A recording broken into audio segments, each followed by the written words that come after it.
Okay. Professor Preda, if you need to show your summary or something, please make your Word file or something on your vision. So thank you very much. No problem. I hope Okay. that we'll have a good connection all time and to listen each other Okay. contribution. Okay. As you wish that if you need to put your summary on the screen, please use it. No, it's not No, okay, necessary. okay, all right. So gradually in 1 minute that 4 o'clock would be the time, so we could just start soon. And welcome to the first session. And we are very glad that we could meet at least at this moment 4 presentators. And my name is Ken Ishida, chairperson. Professor Topor, welcome. Could you just demute? Yes, yes. And hello. hello, yeah. You are going to speak on the third presentation. That first Professor Preda speaks and Professor Vecino speaks. Then you are going to give your presentation. Is that okay? Yes, thank you. Thank you. Okay, okay. So all participants are ready, and we just start. And just as you know that 15 minutes is quite short, so please make your presentation as well 15 minutes as possible, please. Okay, so Professor Preda, please start your presentation. Hello for everybody. First, I would again congratulate our Japanese colleague for this meeting discussing about main event of the 20th century. Second is a possibility to exchange opinion, news maybe, and to launch another step to go deep in the history of this last century. Because history, in my opinion, and not only mine, has long ceased to be a simply narrative, and our duty is to continue together this fascinating struggle to build the truth and so to educate sine ira et studio. The First World War, or World War I, was a conflict on an unprecedented scale in the history of mankind and involved 33 states over 5 continents and more than 1 billion inhabitants.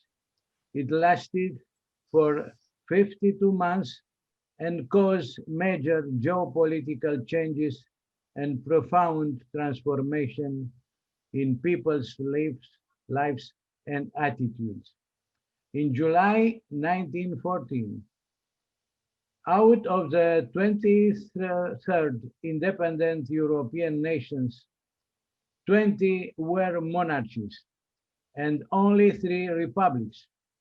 3 empires ruled over a great part of the continent, 2 over multiple nations, and not only nation religious, the Russian and the Habsburg Empire, reorganized in 1867 as Austro-Hungarian Empire. The third, the German Empire, although founded only in 1871, managed to impose its political and military supremacy and harbored dreams to expand over the entire planet. Two opposing groups, the Triple Alliance, Germany, Austro-Hungary, and Italy, and the Entente, France, Russia, and Great Britain, fought for control over the continent and beyond, because it's not necessary to remind you, it started in Europe, but spread in almost of the world known at that time. The exacerbation of tensions, mainly economical, between the great powers led to a fierce competition for the development and accumulation of weapons and arms race. At the end of the World War I, 1918, the armistice with Germany at Compiègne, while the Russian Revolution was well underway and many European nations were still fighting to gain their independence, history will record the downfall of the three great empires. But it's necessary to underline repercussion of this great war. Nobody knows, it will be only the first, are continuing to resonate in today's world. This reason, an argument for our debate, because the war connected all people, even people too far and not directly involved in such conflagration. About the war, an enormous and varied historiographical debate starts immediately during the Peace Conference of Paris and after, in the interwar period, and after the Second World War, and especially at the end of the last century, we assisted to a new debate, a new effort of both the old generation and the young generation of historians and the political analysts concerning all aspects, not only military and political field, not only diplomatic field, but trying to underscore the economic reason and consequences, the cultural, and what is important for me, because we are, and we discuss about a living history, a living page of our humanity, about the consciousness. The old order life was destroyed. As Lord Grey, the famous British foreign minister, said, the lamps are going out all over Europe. And I can add it not only in Europe, but also in all over. What remains in the first years and during the Conference of Peace remains the hope, not only for new order, but for a new life, for stability, for cooperation. It was promised in front of his United States President Woodrow Wilson that will be the last catastrophic war. But the next years and the next decades show us that the way will be and is up now very, very difficult. In this great war, what were Romanian role and position concerning this new construction of the new architecture of the world? And by report, and we shall discuss today, tomorrow, and on 8th of December, the reaction of our brother from Asia. It's very interesting. It's maybe too far for the epoch, but now we are much more together. And in this decision, we need to stress Romania claim a legitimate right to self-determination. I remember Romanians were allied with Entente coalition, of course, with Japan. So we were together, and it's very interesting to see what's happened between us. We opened during this great war the first embassy. Now the embassy as usual, but for that time and the distance, etc., traditions, etc., it was a little difficult. But the interest to cooperate and to win this war were common.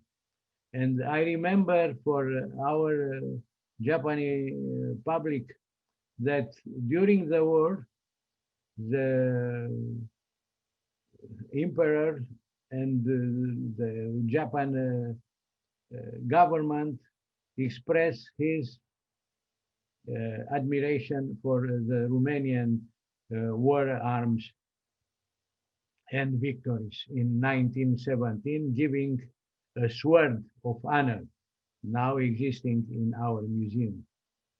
So, although the Great War ended in November, for us, it was no final campaign, with necessary to fight 2 other years with inevitable loss of human life, property destruction for another many, many months. An aggressive policy promoted by the Bolshevik governments of Soviet Russia, Republic of Hungary, and Ukraine caused danger not only to the 1918 national achievements, but also to the peace and stability in Central and East Europe. Romania and its army had to react vigorously to this danger and at the end, crushing the Bolshevik Red Army in Hungary in August 1919, and by temporary occupation of Budapest, give a significant dimension to all this war. It blocked the wave of the Bolsheviks towards the center of the continent and was rightly appreciated by European and not only European, but Japanese governments. So it's necessary to stress another 2 elements. After the war, Romania doubled his territory and population, reuniting his old provinces and becoming a medium-sized state, maybe the largest state of the southeastern Europe. The role played in the process, continual process to stabilize and to grew the level of security, not only regional, but on the continent, and later by his initiative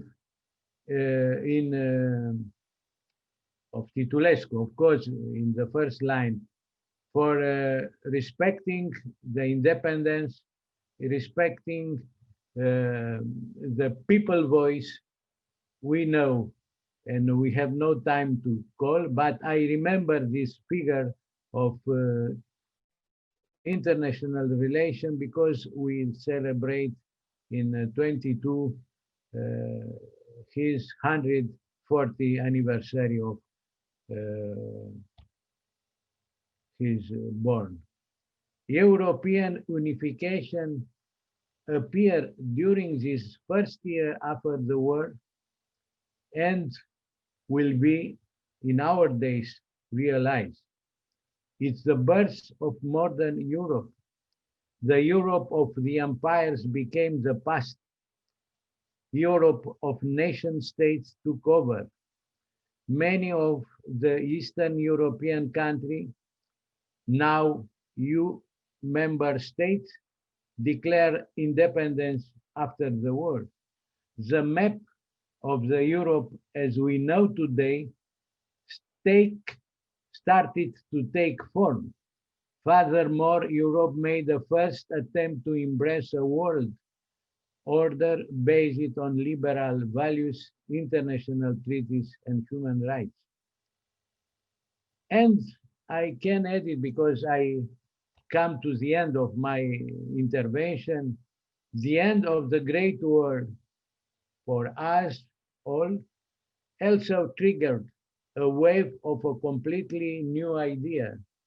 And Romania was involved in this idea during this first part of the century, Eurofederalism. We know the idea is now spread in other horizons of the world.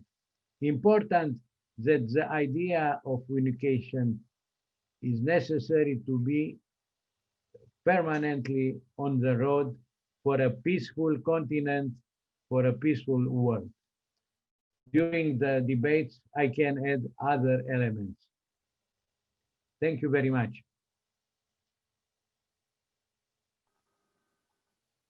Thank you very much. And I'm very glad that you just kept your time in 15 minutes. The discussion is quite intense, and we are very pleased to do the other presentations as well. Thank you.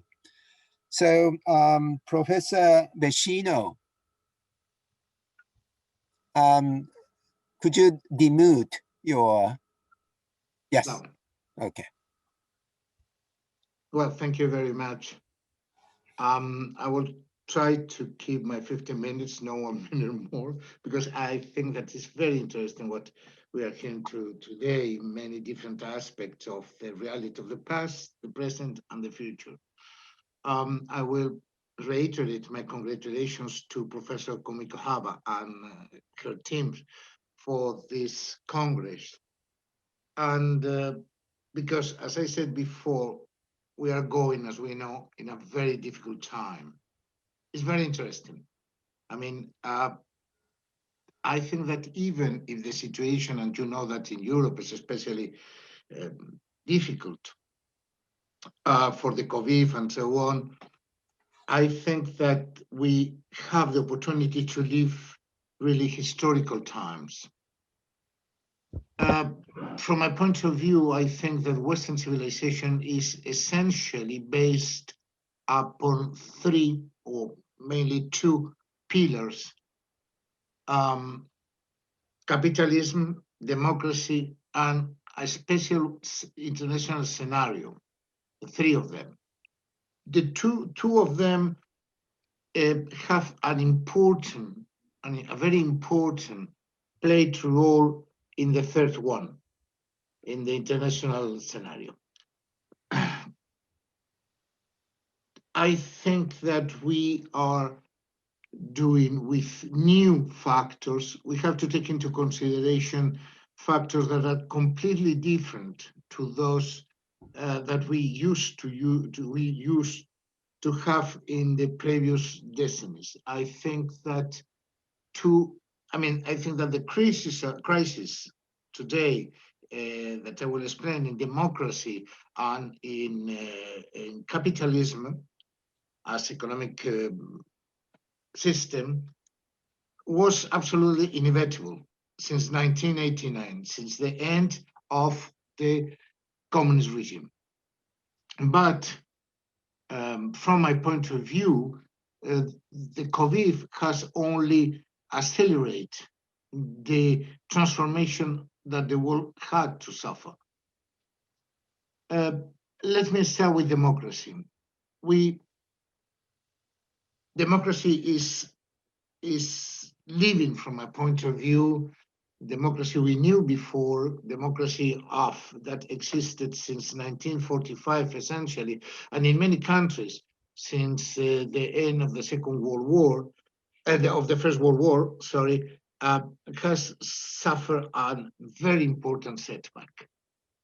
Today, democracy is not the representative of people. It doesn't express always the ideas the people had. There is a dominant class that has imposed itself in Western democracies, and people has only the solution of going to demonstrate, sometimes violently, when, as we saw in Paris those last weeks, to try to impose its will.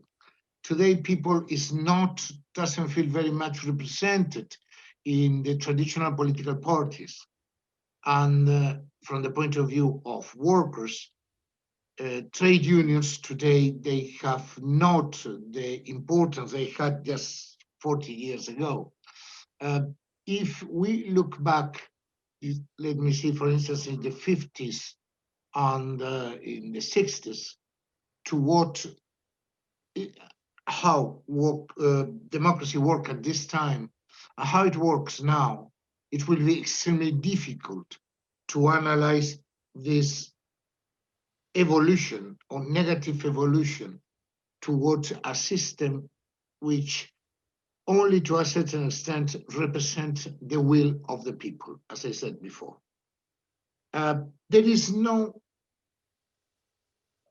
possibility of developing or trying to regain the space that democracy lost the last 20, 30 years. In fact, democracy is the answer. Democracy, as we knew after the First World War, is the answer to the threat presented by the communist regime in Russia. As the Marshall Plan in Europe was the containment the United States imagined to prevent communist parties from taking power in Western Europe, taking into account the catastrophic economic situation. In the same way, democracy was terrified. I mean, democracy has to change, cannot be only the democracy of people, of some dominant class, because they risk to fall under the blows of the communist regime, of the communist parties. Obviously, we saw that in no one single country in Western Europe, the communist regime won the elections and became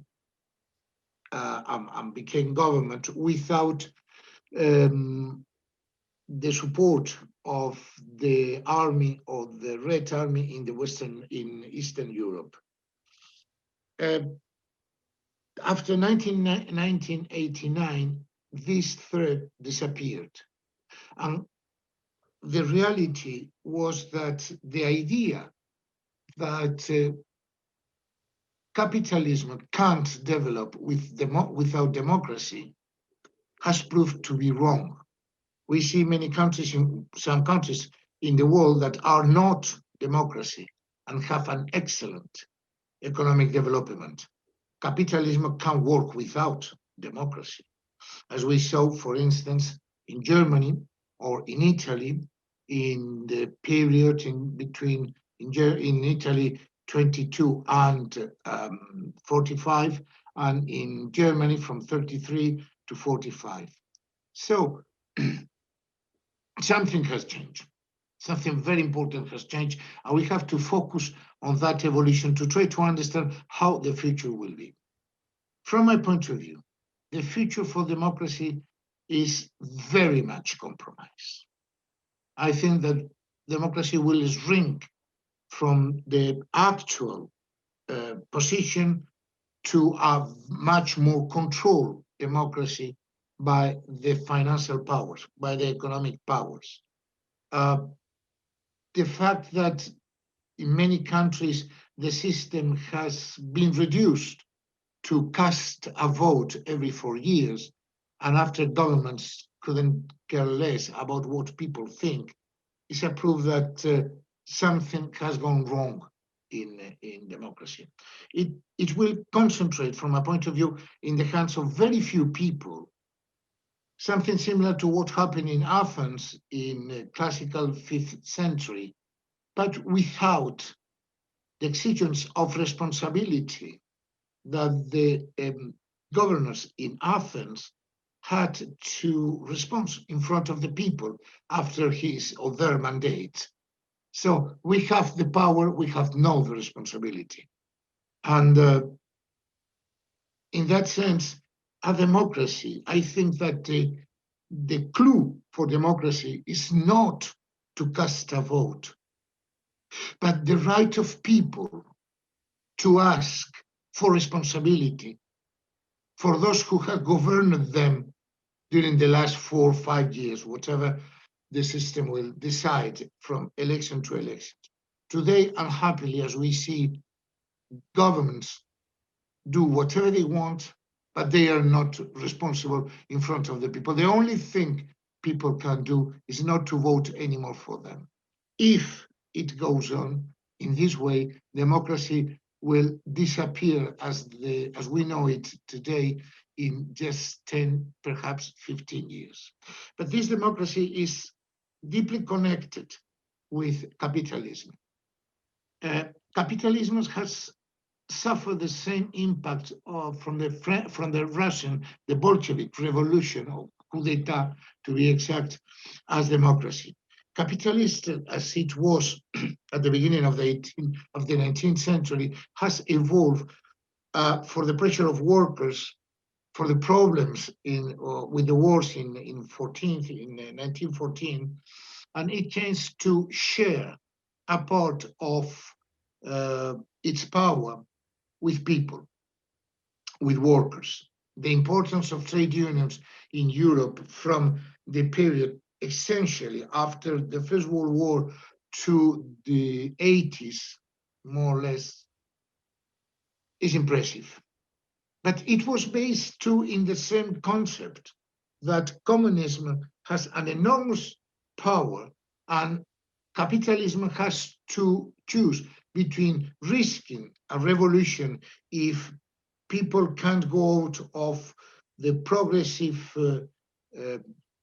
loss of capacity to live every day, I mean, of le pouvoir d'achat, and on one hand, and if they have not this possibility of improving his economic, their economic situation, people can revolt.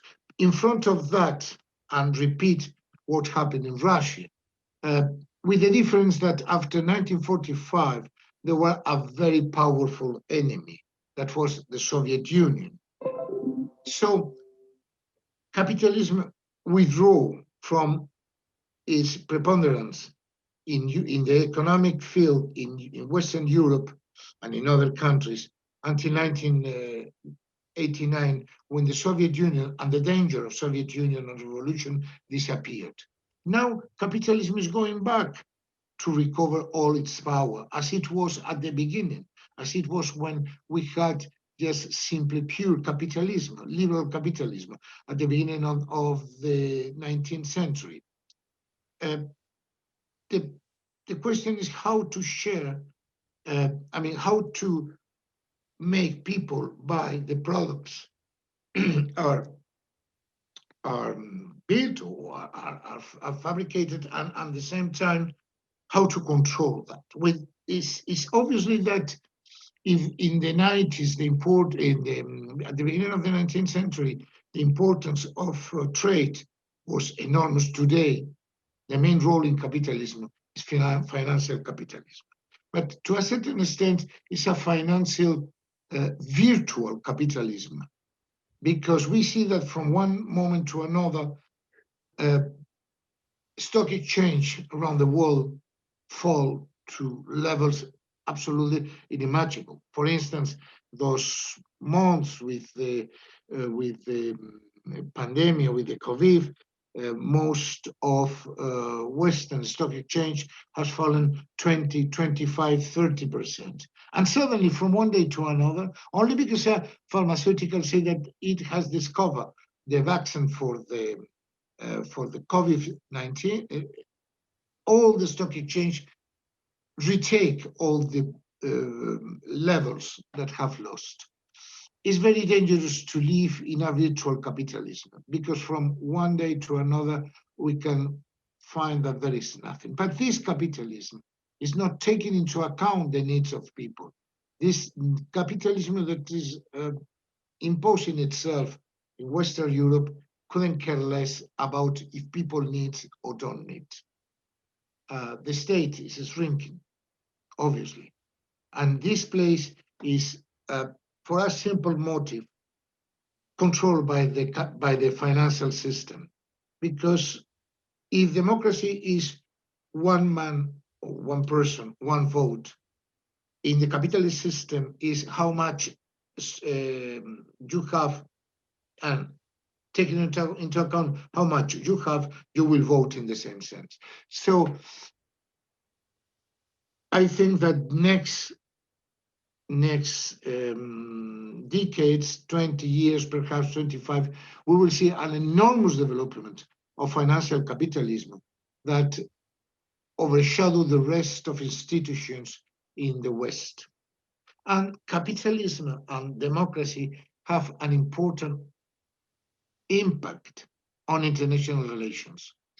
Look, that in 1989 happened that never before happened. An international system collapsed without having another system to fight to reach this collapse. Capitalism was there, communism was there. It was a bipolar world in which both countries, the Soviet Union and the United States, agreed to keep the superiority over any other rising power. Today it's finished. Look that in more or less 20 years, we went from a bipolar world to one polar world to a multipolar world, but without norms. The problems today is that in the same way that democracy is changing, that capitalism is changing, the international scenario is changing, but without norms. Of course, in the next 20 years, we will have no new norms. We will have no new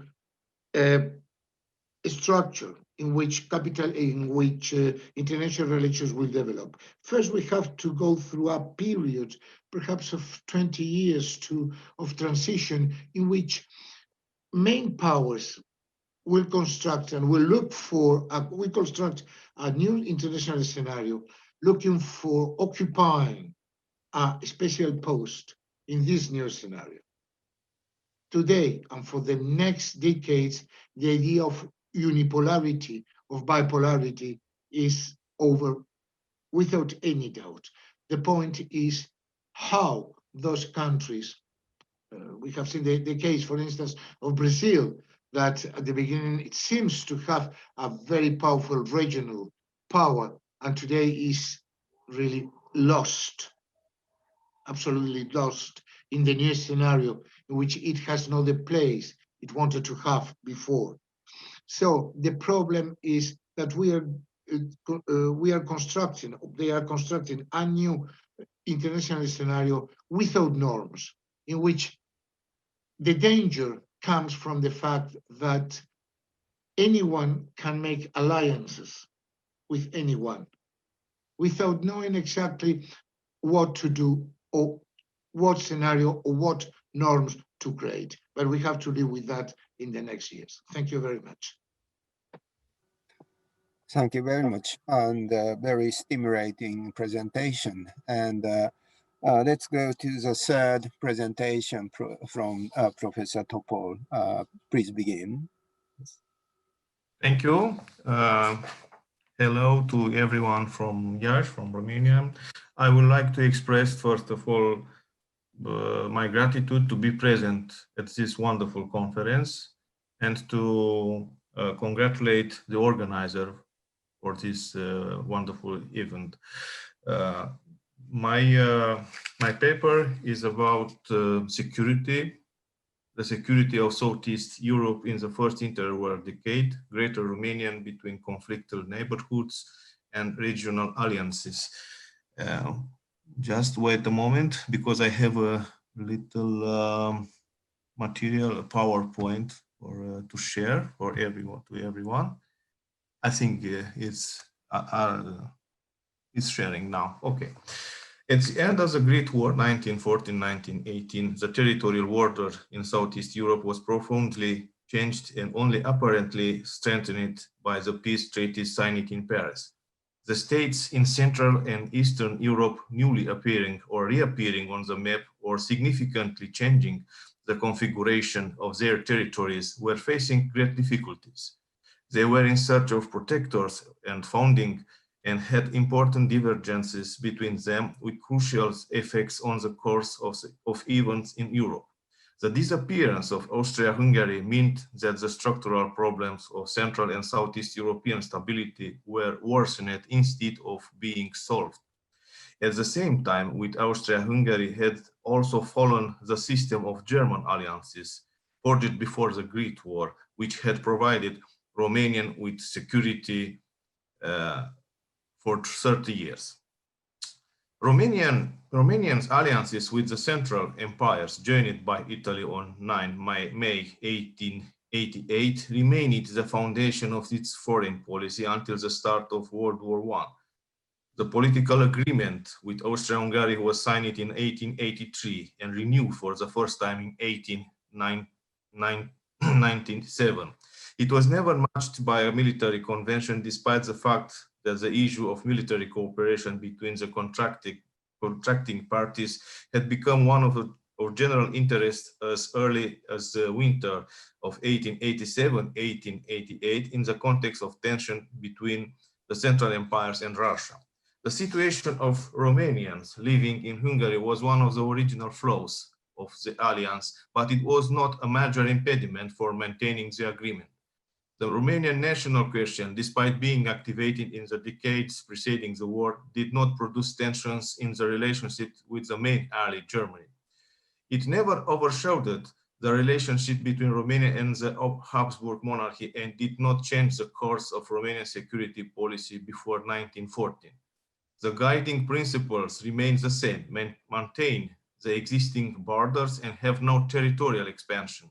Aware of the fragility of Romanian borders, the politicians in Bucharest tacitly focused on the necessity to preserve the shield that protected the country against the aggression of its neighbors.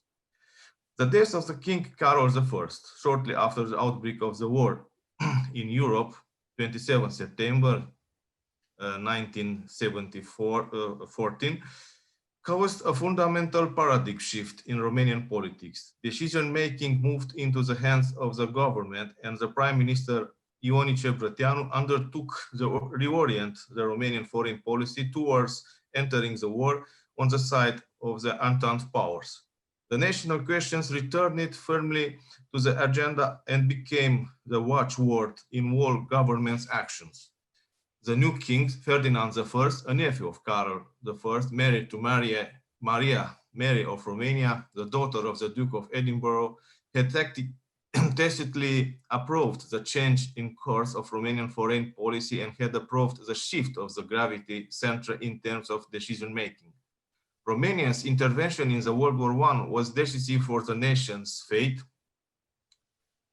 Romania had to face a difficult war, endured military occupation, and signed a separate peace with the Central Powers, Bucharest, 7 May 1918. In the end, Romania was among the victors, as the Entente power had won the war. After the war, Romania changed its features. It became Greater Romanian, one of the national states resulting from the collapse of the world empires in the 19th century. Taking advantage of the power vacuum created in Central and Eastern Europe, the Romanian delegates approached the negotiations with the winning Greek powers with the purpose of creating a safer and more prosperous future for the reunited nation. At the end of the Paris conference, Romania reached its objectives as a nation, speculating that disagreements among the allies who were unable to impose their decision in Central and Eastern Europe, as they had not occupied the region with their troops after the armistices were signed.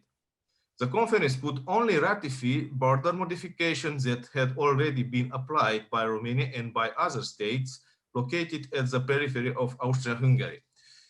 The inclusion of historically Romanian provinces, Bessarabia, Bukovina, Transylvania, and Banat, within the kingdom's borders had more than doubled both the country territories and its population compared to the era before the war. Almost all Romanians in Europe were now living within the boundaries of one state. Living next to them in this country were minorities of race, language, and religion, much more numerous than in the past when Romania came before Europe as an ethnically homogeneous state.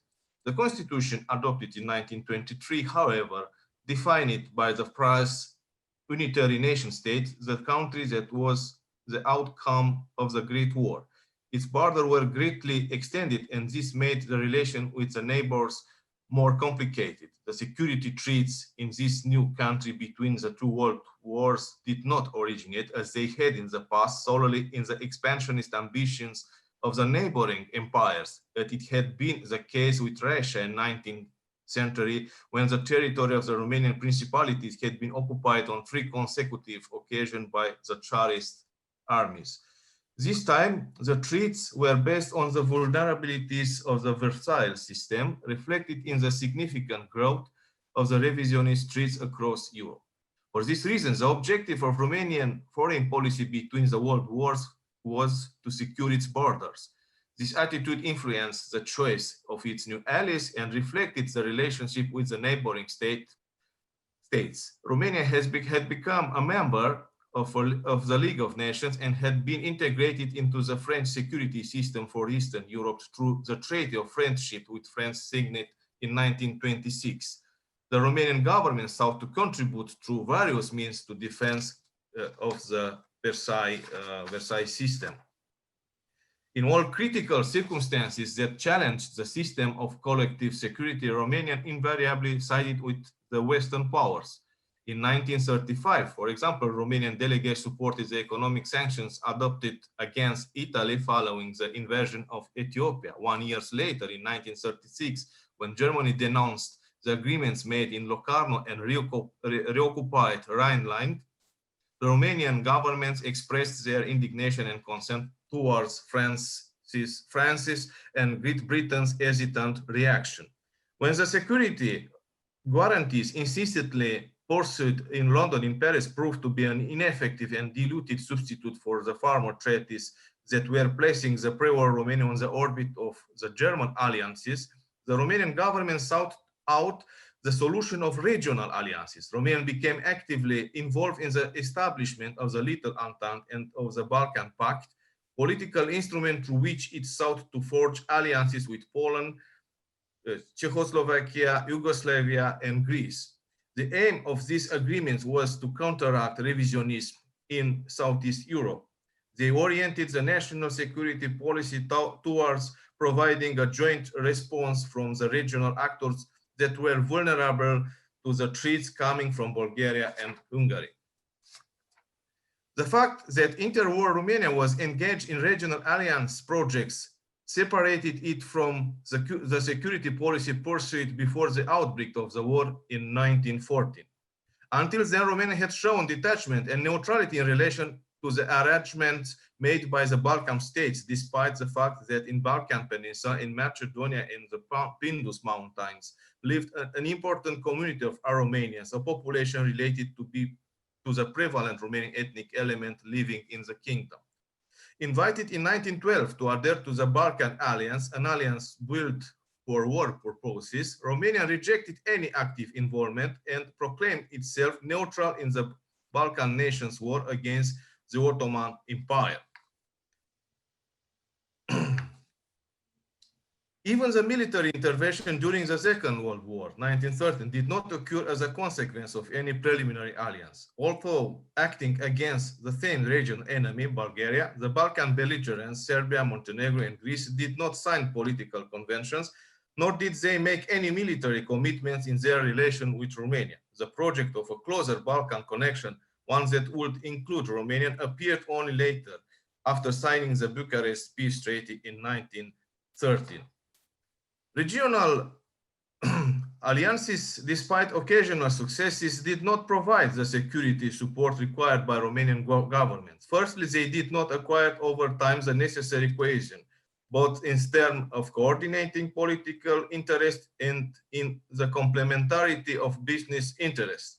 The effort to ensure the inviolability of the country's new borders remains fruitless. Both Hungary and Soviet Union speculated the Romanian state's security crisis and the limited options of Bucharest diplomats. Historically, Romanian provinces such as Transylvania, Bessarabia were dealt with as litigious issues at a regional political level. Hence, new tensions and threats for the peace. Over time, the world regional tensions escalated, emboldened by the changes in the international political hierarchy. With the 1938 Sudeten Crisis, the system of the Little Entente collapsed. The political crisis was marked by Romanian attempts to eschew the obligation undertaken by signing the alliance treaty with Czechoslovakia in order to avoid finding itself entering a war against Germany. The Munich Agreement means the end of the collective security system in Southeast Europe. It established the German Reich political and economic hegemony in the region. As a result, it was the German influence that was strengthened in Romanian economy. However, the Bucharest diplomats' liberty had narrowed considerably. Any additional attention given to the Western powers with the purpose of obtaining security guarantees was feeding Nazi Germany. Suspicion regarding Romanian duplicitous politics. The same way, the strengthened German position in the economy indicated a possible weakening, if not complete abandonment of Romania's pro-Western foreign policy position. Romania thought it had done before to protect the integrity of its territory through a strategy of rebuilding its alliance ties with Germany. The roots of this orientation went deep into the past before the Great War. The position appeared to be a reconstruction of the old friendship that had connected Romania under the reign of Carol I and the Reich under Wilhelm II. But historical tradition had nothing to say in the new international context. It was only geopolitical context that played the decisive role. At this time, it was especially different. Greater Romania did not correspond to Nazi Germany's vision of Eastern Europe, whereas before World War I, Romania had been for Wilhelm's Germany a factor of regional stability. During the years between the wars, Greater Romania had become a source of potential conflicts in Eastern Europe. Obviously, reopened regional conflicts clashed with Nazi Germany's projects. Despite difference in the principle after the signing of the Munich Agreement, Romania's policy was still pursuing close relation with Germany in order to defend its border against revisionists. Nevertheless, concession needed to be made. The German influence in Romania was growing through the economic treaty signed on 23 March 1939. The treaty ensured a close relationship between the economies of the two countries through coordinated planning and through the creation of joint venture companies for the extraction of natural resources. Romanian hopes in this case were to gain something at political level as well. However, it was coming in the context of Ribbentrop-Molotov non-aggression pact being signed in Moscow. The secret annex of the document, the two European powers made an agreement regarding the annexation of Bessarabia and northern Bukovina. Thus, the last Romanian interwar foreign policy foundation was lost. Justified by antagonism between Nazi Germany and USSR, the policy of balance between the great powers, the poor substitute for the failed regional alliances, had come to an end after concluding Hitler-Stalin Pact in August 1939, leaving Romanians stranded in Southeast Europe. the Romanian government's options become dramatically limited, and thus maintaining the integrity of the state border was no longer possible in the geopolitical context of the moment. Thank you for your attention. Okay, thank you very much. Could you end your summary? Could you close it? Excuse me? Could you close your summary, please? Yes, yes, now. Okay, Thank thank you. Professor Imori, Yes. could you bring Yeah. the in 15 minutes, please? Yes. Yes, thank you. So I'd like to show my どの子ごめんなさい。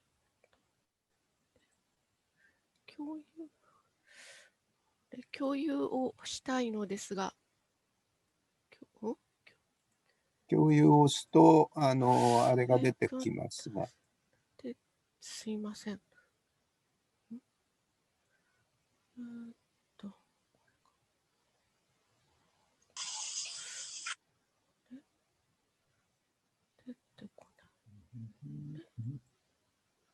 すいません。どこ行った？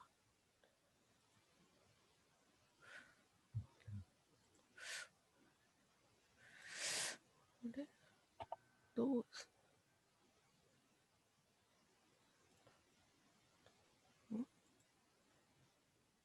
レジュメはすでに立ち上げてらっしゃいますか？はい。そうすると、画面の共有を押すと、出てくる。共有のは出てこないんです。すいません。なんだろう。システム担当の方、すいません。井森先生、今まず画面はどのような状態になってますでしょうか？パワーポイントを下にして、ウェビナーの箱が出てます。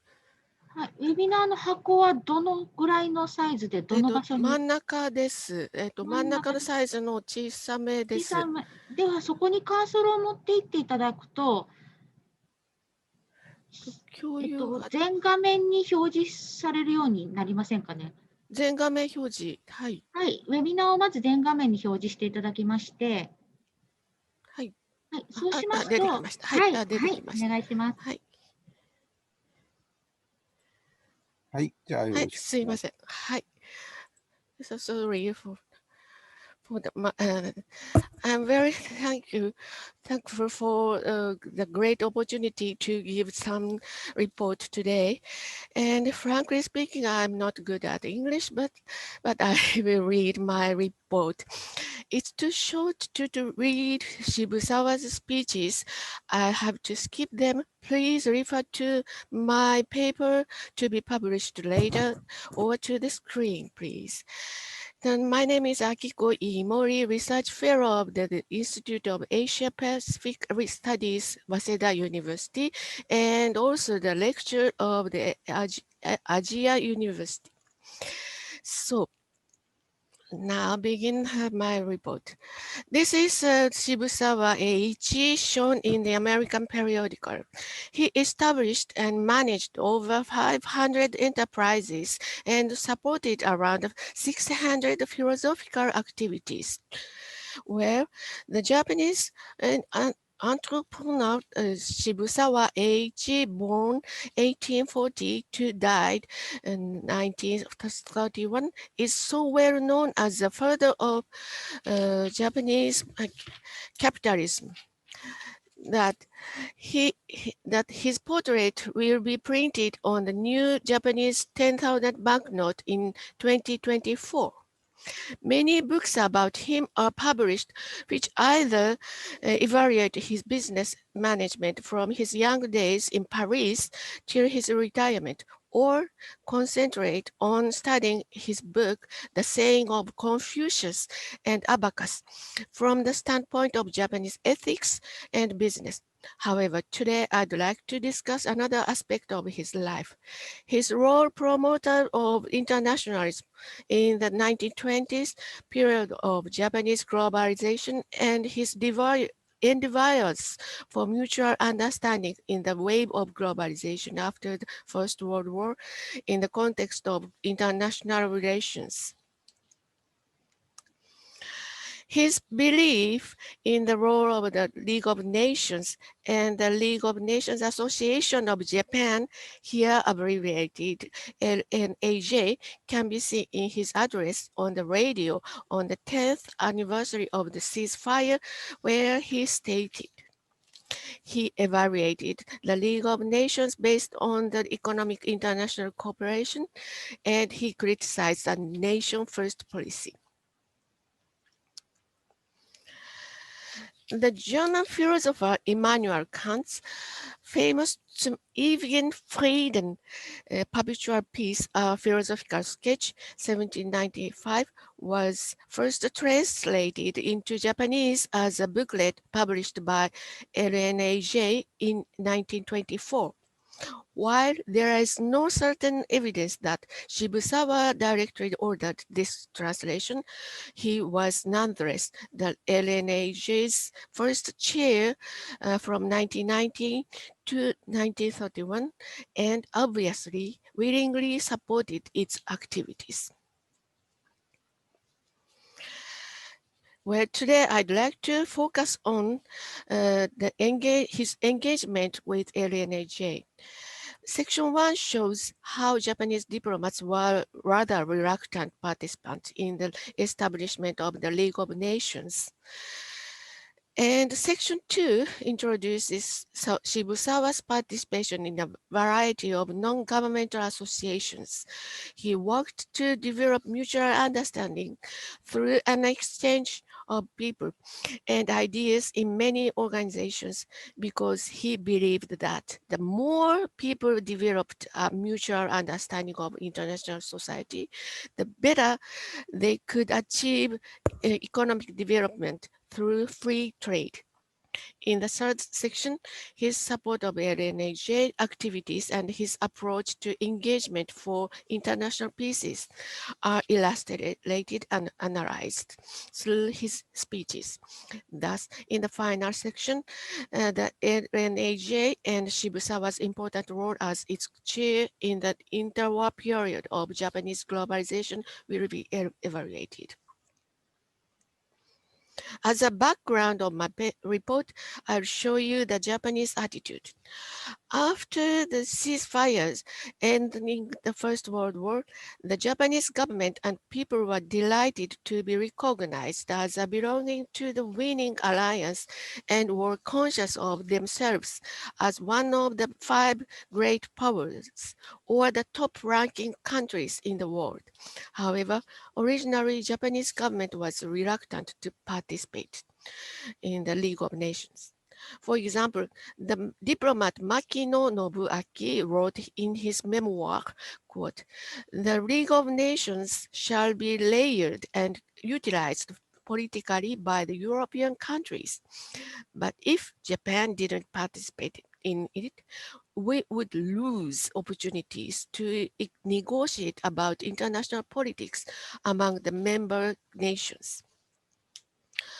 On the contrary, just after the establishment of League of Nations, the core countries recognized the importance of informing their populations about the ideas behind the League of Nations, and to ally their state and people behind the slogan, quote, "Publicity and education about the League of Nations is necessary according to each country's cultural situation," unquote. The core European countries soon each organized their own non-political League of Nations associations. However, the League was quite political issue for the Japanese government. Japan had been involved in a dispute with the United States about the exclusion of Japanese immigrants, and might have been able to exert diplomatic influence on United States through the union of the related associations. Moreover, China had already established its own League of Nations Association of China, and might take advantage at the League of Nations on issues regarding East Asia. How could Japanese people be best informed about the League of Nations? Before Shibusawa's retirement from business around 1910, he recognized that people exchange and mutual understanding activities could develop free trade and further mutual prosperity. As a leading businessman, he had already participated in several bilateral private associations designed to support mutual understanding, such as Japan Anglo Association, the America-Japan Society, a meeting later called La Maison Franco-Japonaise, and the Sino-Japan Businessmen's Association. For him, the issue of peace was ethical priority. In 1912, he established and became the main supporter of the Association Concordia, called in Japanese Kiitsu Kyokai, which aimed to integrate the world ethically. Many members of Association Concordia, for example, Anesaki Masaharu, a professor of religion, Soeda Juichi, and Sakatani Yoshiro, collaborated with Shibusawa along with the internationalists from the other societies, all cooperated to enlighten the Japanese people about the spirit of the League of Nations in order to produce a more harmonious world. The members from Association Concordia, Christians, and Tagawa Daikichiro were members of the Japan and US-Japan Relationship Committee, which was also supported by Shibusawa. Together decided to make a new organization in Japan in order to participate in the Union of League of Nations associations. They held meetings with younger diplomats to draft new publicity and decided to recommend Shibusawa as the first chairman. Thus, in April 1919, the LNAJ was founded, declaring its aim to be realization of the spirit of the League of Nations in Japan. In 1923, just before the Great Earthquake, about 2,000 people, businessmen, students, and even some more women were registered in the cities across the country as members of the LNAJ. Shibusawa played an important role in encouraging the LNAJs through his speeches at its meetings and through articles he wrote for the organization. There are three examples. Firstly, disarmament. Just after the end of the war, the Japanese military budget was almost half the government's 1921 budget. In these circumstances, the comments of Shibusawa as an ex-businessman made in speech were remarkable. Next example is refugees. Neither the Japanese Foreign Ministry or diplomats could pursue any formal humanitarian action for the defeated Germany, and they equally couldn't assist Armenian refugees. Without the official diplomatic relations, Shibusawa demonstrated his sympathy and action non-politically. As the chair of Armenian Refugee Society, located in the same office as LNAJ, he gathered donations while they spread the news about Armenia and information about this society through their periodicals. Thus, on May 1922, he stated here. The third example,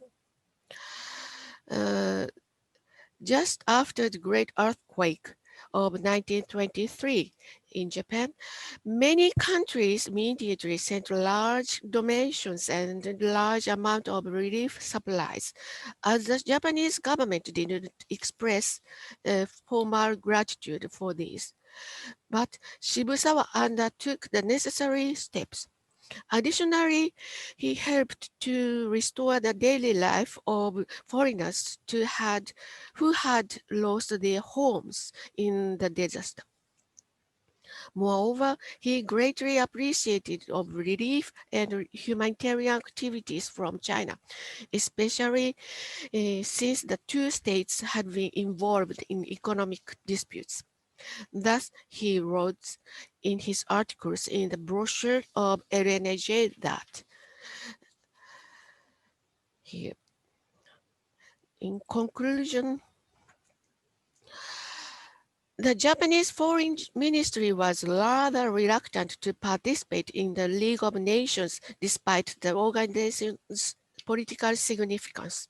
In these circumstances, the LNAJ, fully supported by Shibusawa, attempted to fill the political space left by the government and tried to spread the idea of League of Nations and to help Japanese people to understand international society. Thus, in the early 1920s, they published translations of many introductory articles on the ideas of peace by, for example, Immanuel Kant, Coudenhove Caillery, Anatole France, and other internationalists, even knowledge of the philosophies and way of life of Islam. It's clear that these were neither the propaganda activities of the Japanese government nor a form of short-sighted nationalism. There were not attempts to promote bilateral relations, but rather efforts to further multilateral understanding. However, after the Great Earthquake, Japanese economics slid into a slump, and in 1927, a bankruptcy suddenly tipped the country into a deeper domestic depression. Simultaneously, so-called expansionists, who were also interested in East Asia and international relations, became increasingly noisy and began to participate in the LNAJ.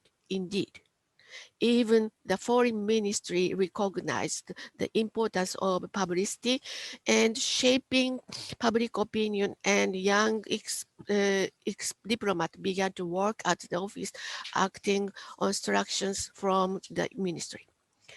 During the period of international harmonious relations in the 1920s, though there was a dilemma between humanitarianism and Japanese diplomacy, Shibusawa's activities might be described as an early example of so-called human securities in Japan. Based on his engagement to promoting peaceful prosperity without government of Japan. The internationalism of LNAJ spread widely, even in the local cities and students, until the Manchuria incident occurred in September 1931. And old Shibusawa, aged 91, passed away in November 11 of the same year. Thus, in conclusion of today, we have to reconsider the significance of keeping multilateral civil networks based on the humanitarian activities and mutual understanding, with promoting free trade and mutual prosperity. Thank you very much. It's over. Thank you. Thank you very much for keeping the time. Could you end your summary? Okay. Thank you. Yes. Thank you. Okay. The last presentator, Baldo Ferretti, could you start your presentation?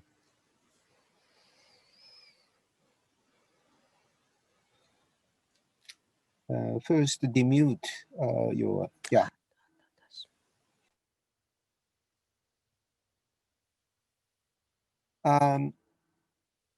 You have to demute.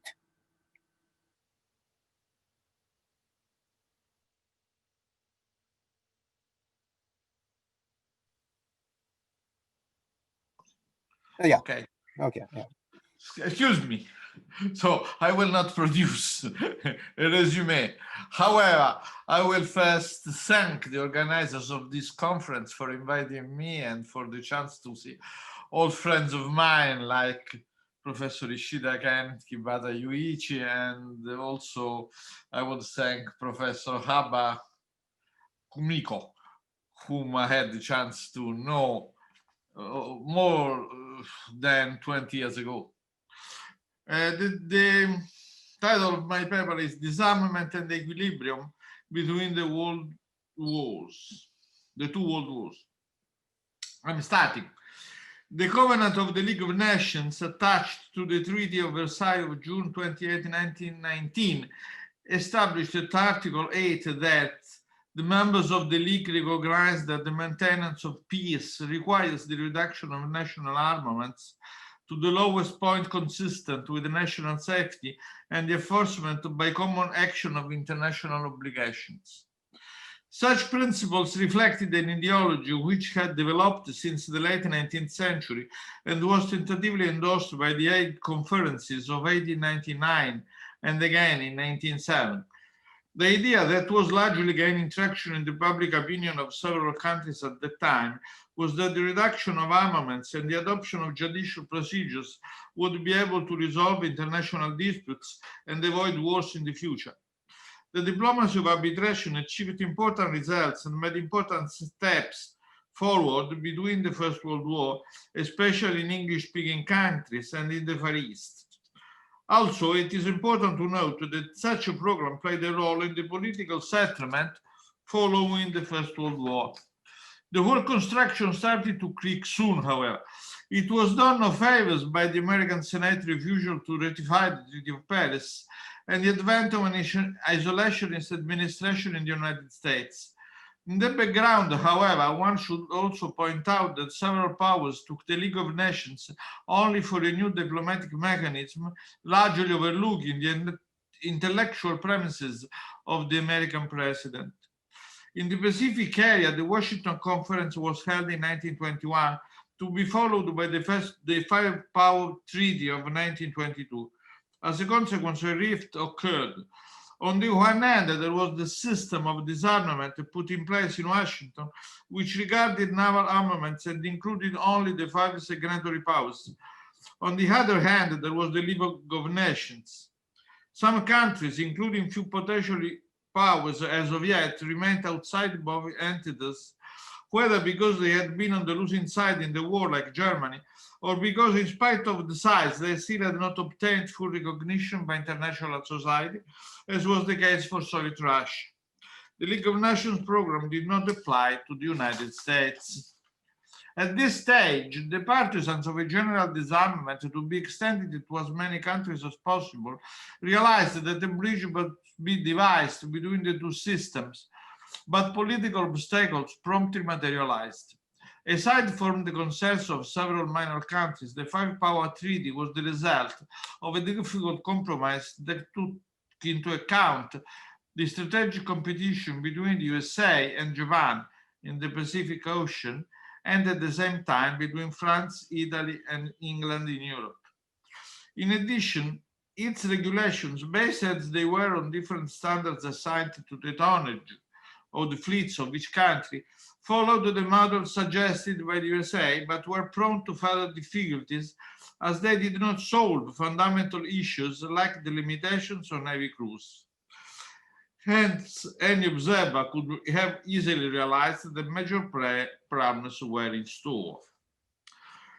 Therefore, the experts of the League of Nations went on to work on the objective of extending the agreements on disarmaments beyond the 5 partners that had signed the Washington Treaty, or even adopting criteria different. A preparatory conference was convened in Rome in 1924, at which the problem of enlarging the number of states joining disarmament was dealt with, and the issue of Soviet participation played a significant role. Later, a League of Nations committee dealing with the naval disarmament, ICHIR, addressed the matter of alternative rulings. This matter became the focus of discussions between 1925 and 1928, just when the measure to extend the limitations to all kinds of vessels was taken at the diplomatic level. It is important to note that in spite of the generally pacific atmosphere of the 1920s, such an issue took a political turn once again. Rivalries between Italy and France lasted up to the first London Conference of 1930 and were not settled at that stage either, while the rivalry between the USA and Japan was settled, but only on the surface. Moreover, at the Geneva Conference of 1927, disagreement between the United States and Britain seriously undermined the negotiations. In the League of Nations, the option of a mechanism of regulation not based on tonnage, but on previous declaration of vessel construction from each country was examined, especially on the initiative of the French, but attracted the attention of Japan and Italy as well.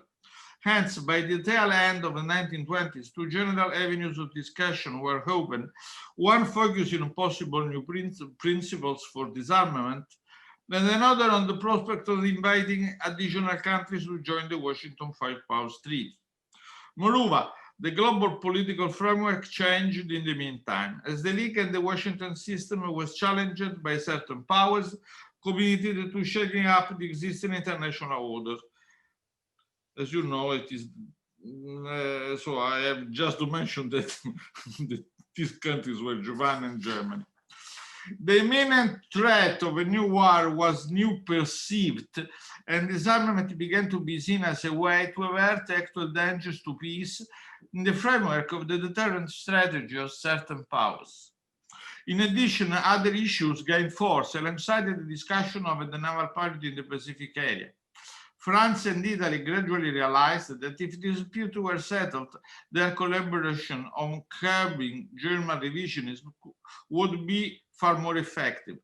Therefore, they overcame the differences of the standards in the preparatory talks for the third conference on naval disarmament, which took place in 1934, by outlining a general formula that echoed the conclusions of the League of Nations Committee over the previous decade and succeeded in bringing the United Kingdom on board. The latter, whose imperial defense was certainly overstretched, worked out a sophisticated strategy. On the one hand, Britain tried to appease Germany by agreeing to Berlin's building a fleet 35% larger than its own, a choice often criticized by historians and contemporary observers on the day.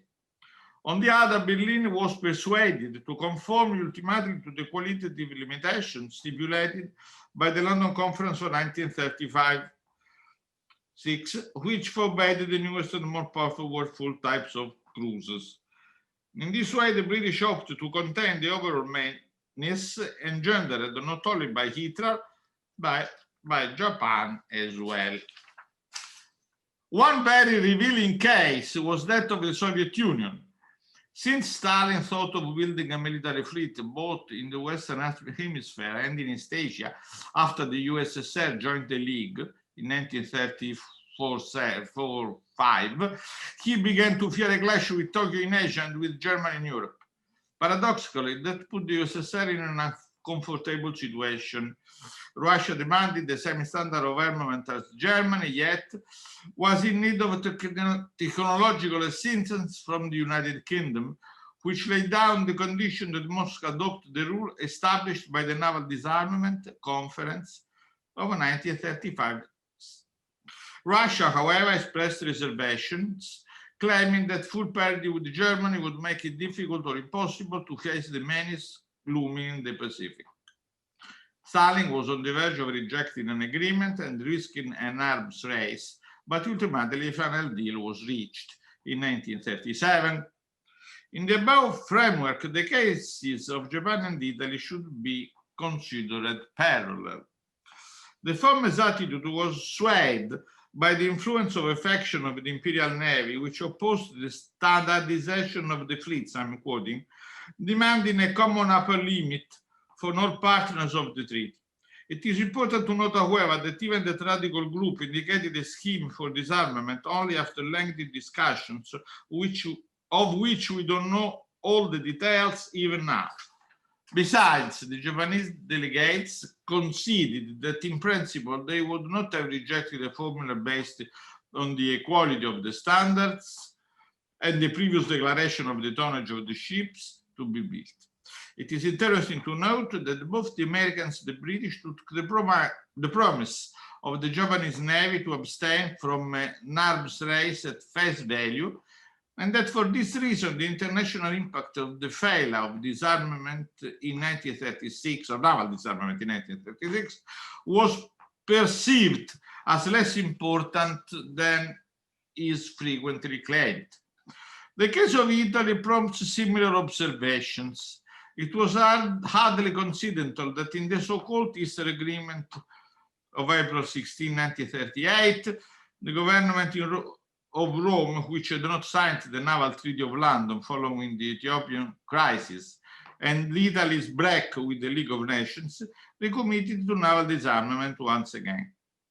This signified only a few weeks after the German annexation of Austria that the Duce probably intended to balance the success of Hitler with a pro-British gesture easing the British position in the Far East.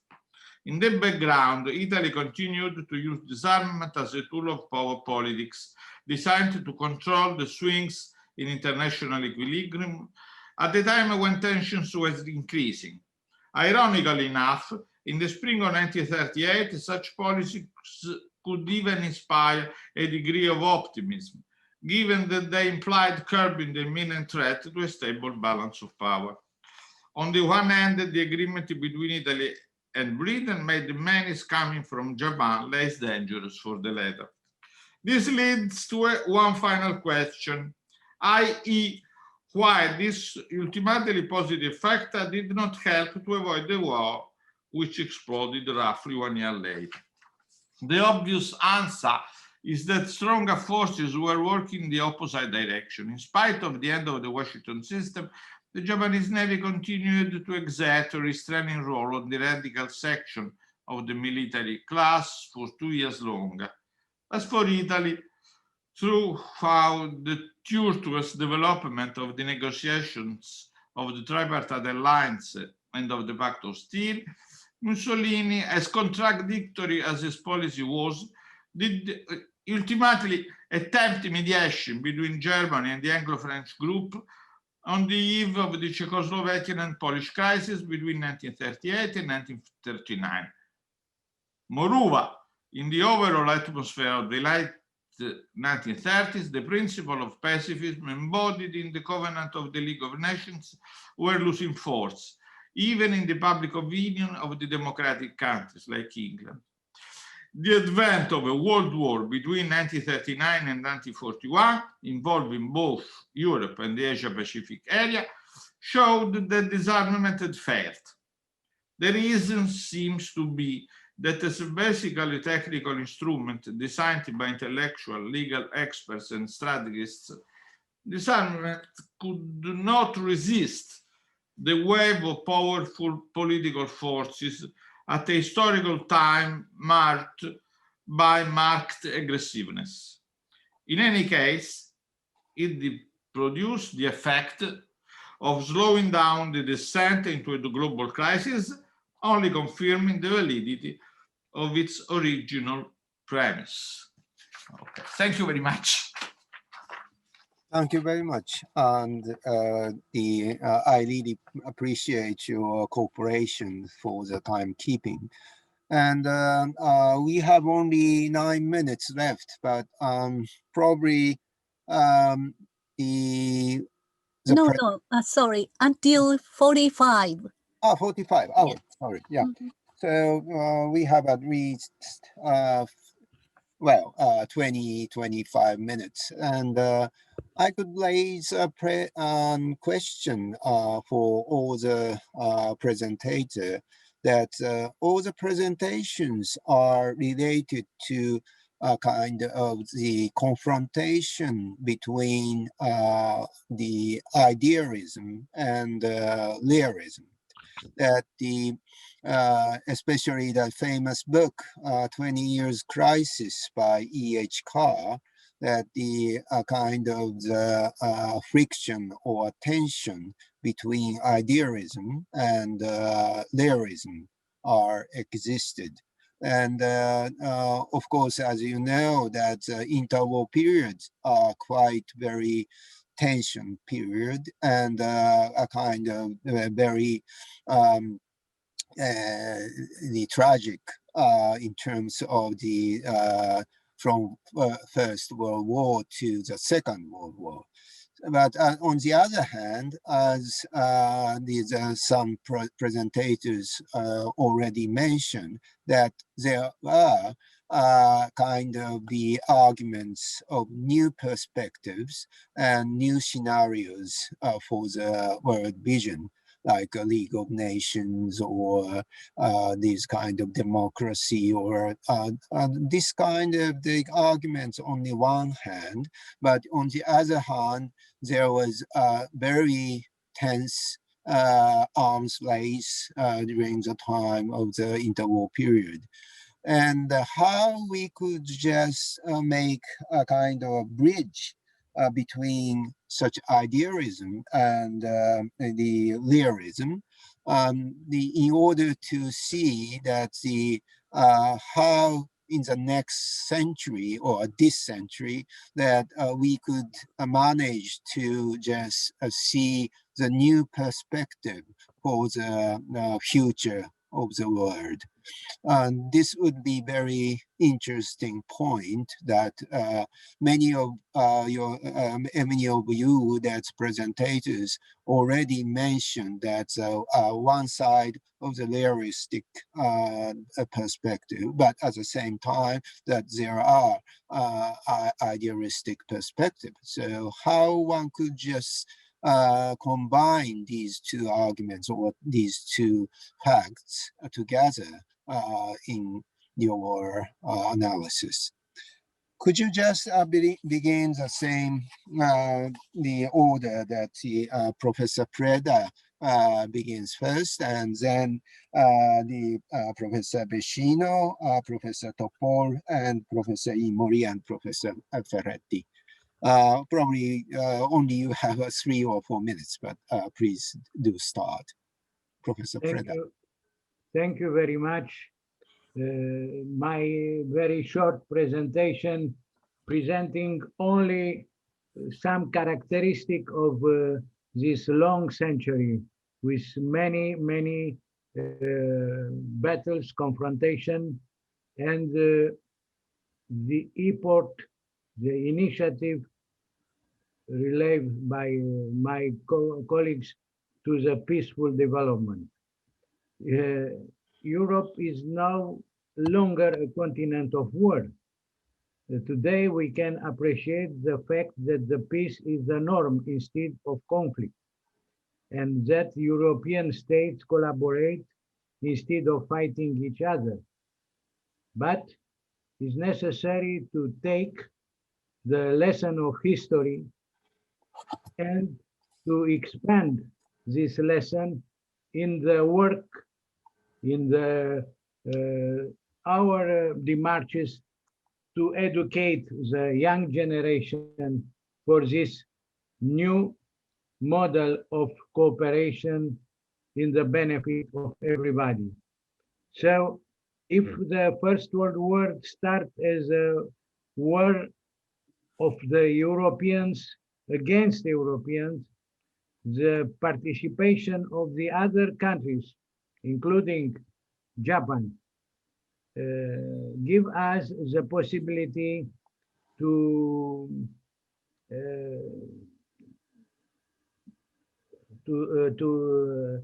stress what happened really and how this catastrophic war allow to people to know better and creating economic, cultural connections. And now, to end my idea, I said in Europe, and I know that also in Asia and other continents, but especially in Asia, exists a culture of remembrance. It's not a démarche only to present or to give, but it's a real effort to reshape the conscience for a peaceful Europe and peaceful world. And our conference, our meeting in these days is a remarkable movement to such direction, and an appeal to renew examination of the symbols, of the memory, or historical memory, etc. Thank you. And if some questions, I ready to present it. Thank you very much. Professor Vecino, how did you think? Thank you very much. If I understood the base of your question, of your proposal, is to discuss the importance of the equilibrium between a realism and idealism in the evolution of history since the First World War. Excuse me. Of course, this is the problem. And Professor Preda said something extremely important. We have to take advantage of lessons of history. And it means that nothing appears from nothing. I mean, it is an evolution. If you see, for instance, a very clear example, the Shoah, the Holocaust that is called in the West, in Germany, and the problem of the Germans with the Jews, you will see that it's nothing new, that the Nazi didn't invent anything. Think that, for instance, the first anti-Semitic party created in Europe was in, I quote memory, I think it was 1873. So it has nothing to do with Nazism.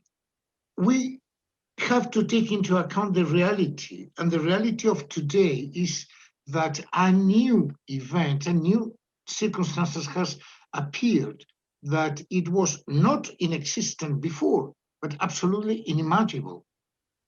It is the virtual world. It's very dangerous because this is not exactly just idealism and realism. Now we have the virtual world. That is, first of all, can't be controlled. Anything can happen. But this world influence, have a determinant influence. For instance, look Facebook and all those ways of communicating among people that can transmit fake news, which is extremely dangerous, of course. So the problem today is how we control this world. In the essence, in the very essence of man, of humanity, there is a sense of idealism. Idealism means simply to imagine how we would like to see the world. Realism is what is imposed by circumstances. And the problem, someone has mentioned that before, is that as it happened in the First World War, mainly in July 1914, the leaders lost control of the situation. And it drove Europe to the most important conflict until that moment. Now the problem we have is if leaders, if people can control what happened in the virtual world and its influence in reality, but in idealism too, in both of them. And I think that it will be a very difficult fight to win. Thank you. Quite very pessimistic opinion, but the next Professor Topor. Yes, thank you. It's a very interesting discussion, and I need to come back to our PowerPoint material to answer to this provocation, because there I have some maps which could be interesting for our discussion. The point of view of idealism versus realism confronting the strategic aims of the great Romanian neighborhood remains, I think, one of the most interesting interwar Europe question. Greater Romanian was at this origin an idealistic project. It was a national aim, like other national aims in the whole Europe before the Great War, and became in interwar period a realistic project to defend the security, a strategic project for the foreign policy of the new country. From this point of view, we could see the real provocation of the foreign policy of Romanian foreign policy and of the Southeast European countries' foreign policy, because the relations were Romanian relation with neighbor were profoundly changed. There are other neighbors, for example, confronting the period before the war. There were new states which appear in this part of Europe, Czechoslovakia, Poland. Romania had new borders to defend, and remains one side the world provocations, the neighborhoods with powerful Russia, this time Soviet Union, and after a while USSR, and the south part of the country, the provocation confronting the Bulgaria, an old historical rivalry. So we have idealism and realism confronting both of them in the strategy of Romanian foreign policy during this period. For this reason, I think is one of the most interesting cases to analyze the foreign policy of a country of Southeast Europe during the interwar period. Yes, I could say many things about this topic, but I think the most important of all is to establish the strategic and importance of this security aims of Romanian foreign policy during the interwar period. There were different situations confronting the neighbors, confronting the alliance before the war, after the Great War, and a confrontation between an idealism of politics. For example, the Prime Minister Brătianu, which was in charge during the World War, the First World War, had no vision about the possibility of Romanian to defend these new borders after the Great War. Had no vision when he started to build this great Romanian concept, has no vision about the future. How could we find this new political entity in Southeast of Europe? It was from this point of view, he was an idealistic diplomat at the end of the old Europe, old 19th century. Yes, this is for the moment what I could say about this very interesting purposes and to discuss at the conference. Thank you. Thank you very much. Could you close your maps, please? Yes, thank you. Okay, then Professor Imori. Yes. Thank you very much for the good question. And I have to, again, I repeat my conclusion of today's paper. So we have to reconsider the significance of keeping multilateral civil networks, and based on the humanitarian activities and mutual understanding, and also promoting free trade without border and mutual prosperity, seeking mutual prosperity. This is my conclusion, but I would like to add some points to this Shibusawa and the Japanese government attitude. in the interim war period, Japanese government had no idea how to negotiate to the multilateral diplomacy, like the League of Nations or Disarmament Conference of Washington, and so on, so on, so on. But on the contrary, Shibusawa had already the private networks with cooperated with some government people or diplomat and Christians to the Western countries. That means Western countries gave us the thought of humanitarian way of life, or power of people, or private sector in the social life. So Shibusawa, so in fact, Shibusawa have seek the chased the idealism and Japanese diplomatic governance, or diplomat or foreign ministry were rather realistic. And difficulties for the Shibusawa and for the Japanese diplomacy to how to negotiate to the Asia countries or Asia region, for example, China. Shibusawa often says, we are, quote, we are same race, same human race with yellow skin and same culture, because we have Confucianism.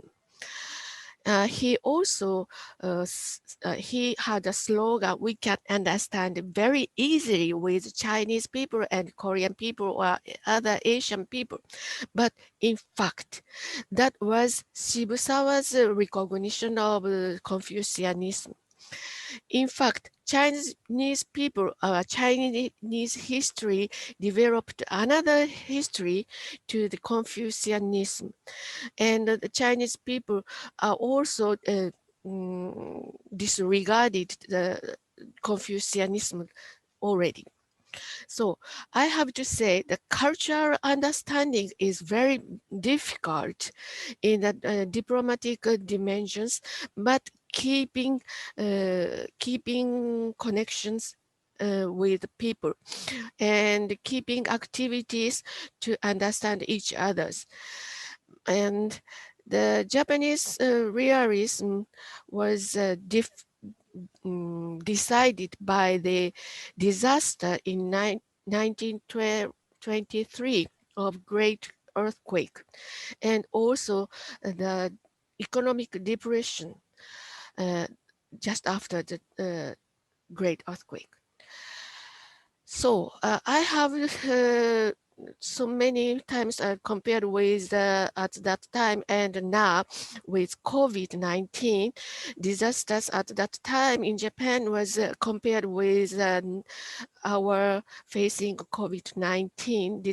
This is a very difficult problem, and we have to face the economic situation, and but we cannot proceed idealism by the economic depression at that time. Thank you.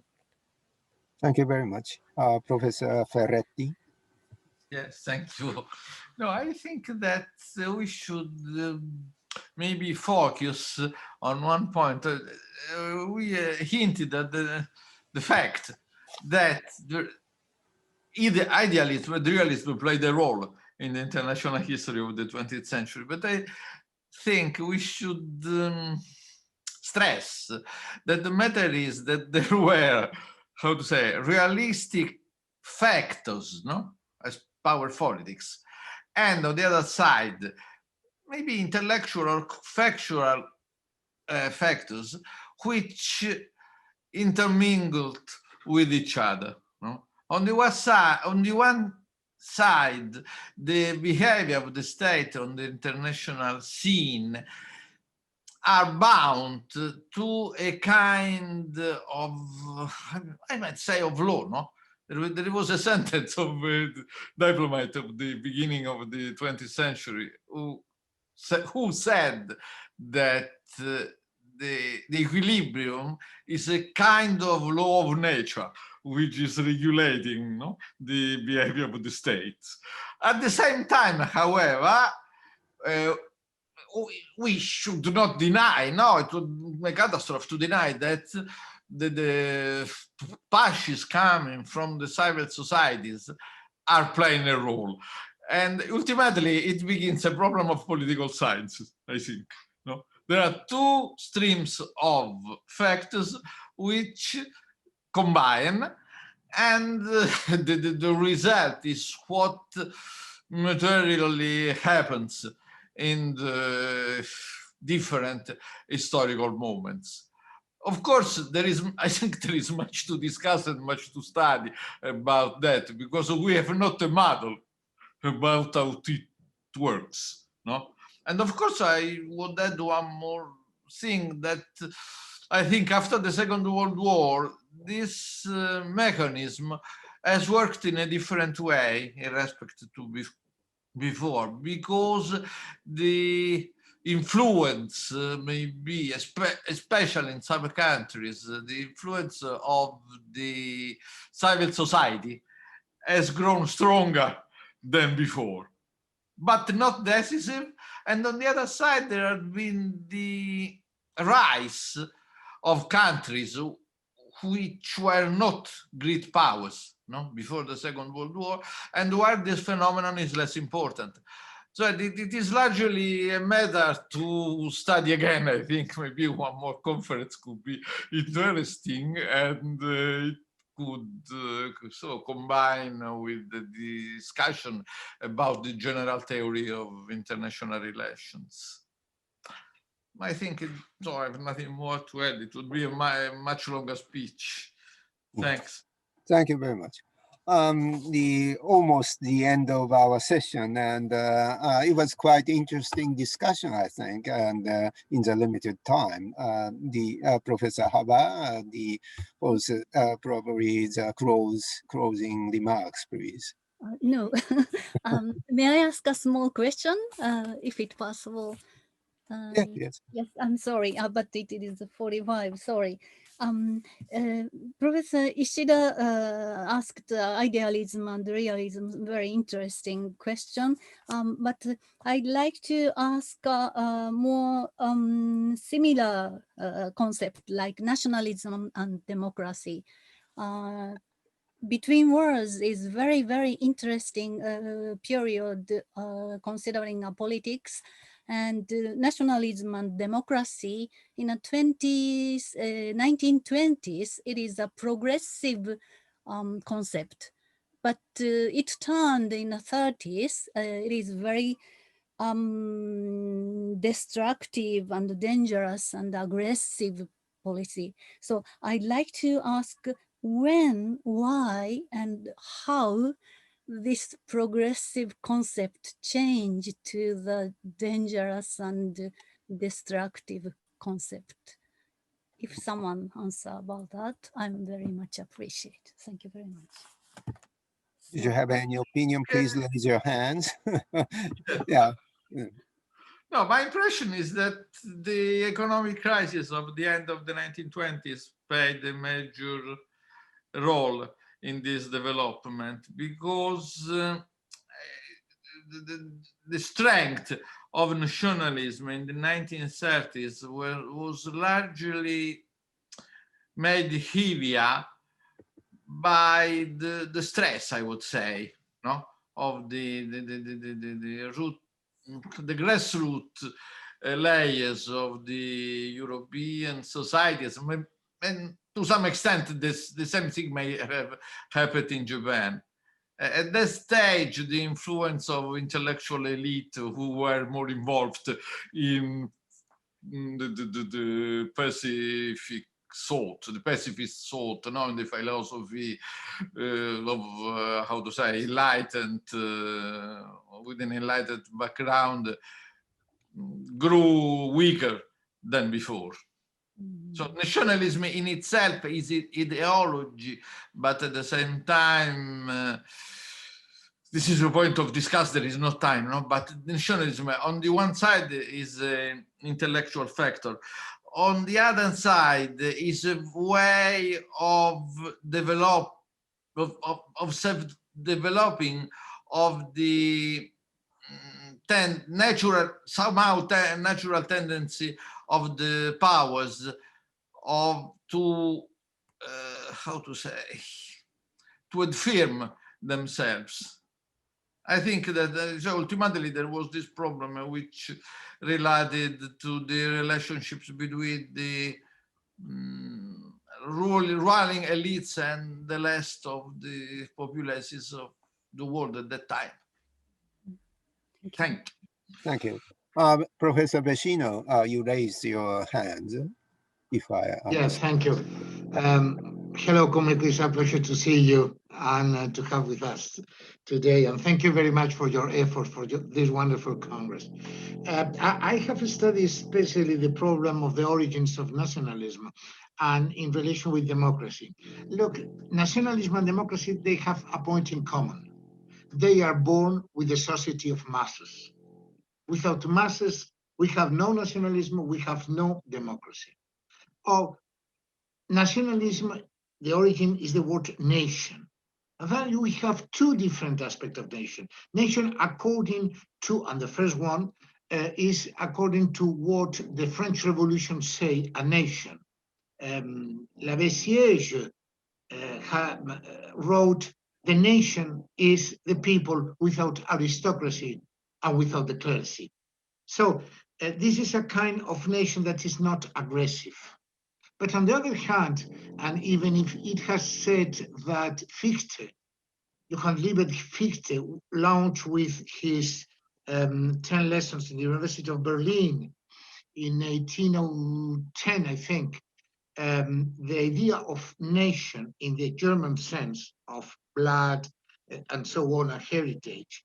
In fact, it was von Gentz, so-called Secretary of Europe, that in 1807, he published in London a book in which the first part is devoted to the idea of nation. So we have a different evolution. In France, nation became aggressive only when at the end of the century, Germany, Prussia crushed France in the War of 1870. So nation became a new different thing, but it wasn't aggressive, and it was a political concept in the French idea. In Germany, on the contrary, no. I think that from the very beginning, the idea of nation in Germany was us against them, or us against you. This is very important, and the development in the 19th century is exactly the origin of what happened up from 1933. In fact, as I said before, Hitler didn't invent anything. And so we have two different aspects of nationality, and in fact, of nationalism. And in fact, nationalism is a reflect of human peoples. For instance, Fear of Freedom, the author, Fear of Freedom, Erich Fromm, noted of the studies of Mose concerning German culture and nationalism, those authors point out that in fact nationalism in the aggressive point of view, the German point of view, is a defense against something we do not understand. In the period of until the unification of Germany, it was the idea of creating a new country, a unification very important for the idea of Germany. And think one very important problem. The hymn Deutschland über alles was composed before La Marseillaise. So imagine the origin of that idea. And it developed in the 19th century. And now, in our days, we are at a regain of nationalism in many countries in Europe. Why? Because it can be very nice from the point of view of ideology, but I think human beings have difficulties to understand what is global. It's out of the understanding.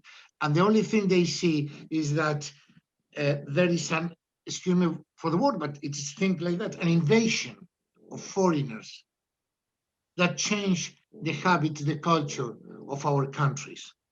Because we have to recognize that nationalism is a reaction against a position in which the country that receive foreigners have everything to lose. If they accept foreigners and their culture, the unity of the nation will be divided. So nationalism will be the answer. Expel all that don't think as we do. But if they assimilate the foreigners, they say you have an imperialistic mind and you want to annihilate all other cultures. In both sense, the problem is that nationalism is imposes itself as a human reaction towards something that they can manage. The human being can't manage. In the 30s, in the 19th century, and now. Thank you. Thank you. And probably several persons already come for the next session, so we have to close our first session. But anyway, that the since nation and nationalism is kind of the imagined community, so it's necessary to think about who imagined the nation. Also that when, how, and why, but also who imagined this community is also important. And that is the beginning of the mass society during the 20th century. That is these 100 years is quite important to think, rethink that what is nationalism during this time. Okay, thank you very much for your collaboration and very interesting argument discussions. So we are going to close our first session. Thank you very much. Thank you very much. Thank you very much. Thank you very much. Thank you. Excellent. Thank you very much. Thank you. Thank you. Thank Thank you. you. Thank you very much. Thank you. Excellent. Thank you very much. Thank you very much.